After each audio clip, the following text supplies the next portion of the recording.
Susan's Bay has recorded worse disasters in the past, but this was the worst of them all.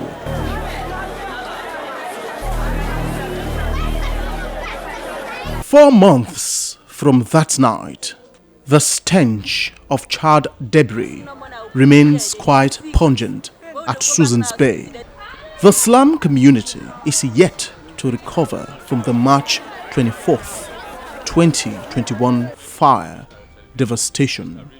All that's now left of the once zinc-built community are makeshift tents.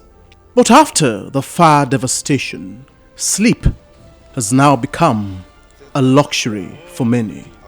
So they have to put makeshift cartoons underneath their mattresses to absorb the water. And that's why, as you can see, these are all musty, quite frosty. From the stench of the place, you can tell indeed that this place had flooded before. When it rains heavily, sleeping is a problem because they would have to be awake a whole night to watch and even not get flooded in the process. Their lives are at stake. HASSAN KAMARA recently lost his only daughter to common cold. Can't get problems, so I see small can flooding take place. When it rains, our tents are overtaken by water. We cannot sleep at night. We are suffering. I lost my picking, so this Saturday pass,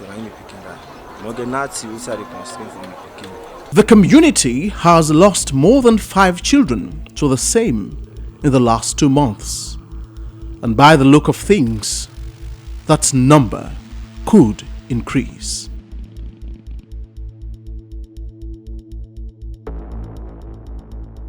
Sanitation and hygiene are at their lowest ebb here.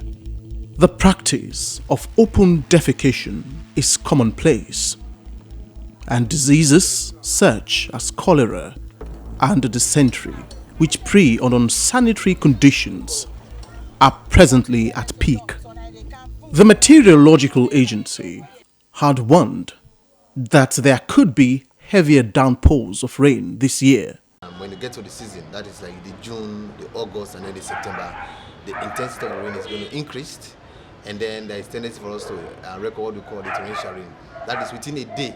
You record, for example, a heavy rain, and that heavy rain is, of course, possible to cause, flooding. Meanwhile, most of the tents have begun rotting away from persistent rains and decorated with laceration of tiny holes.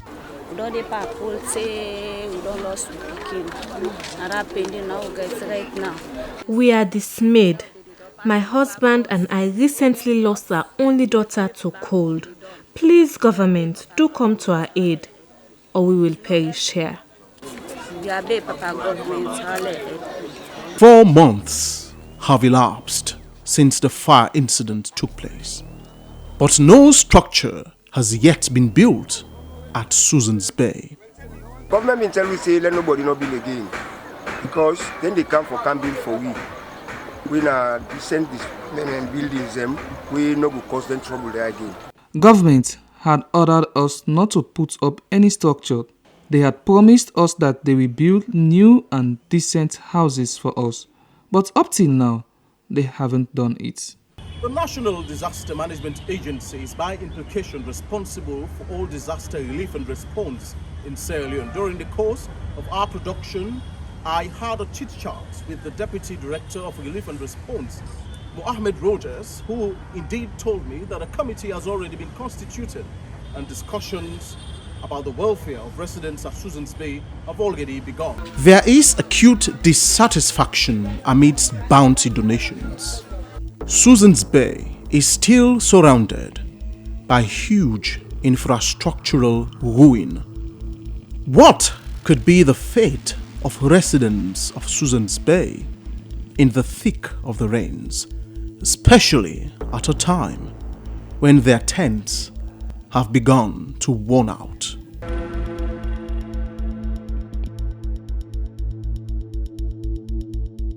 SLBC News, Victor Jones.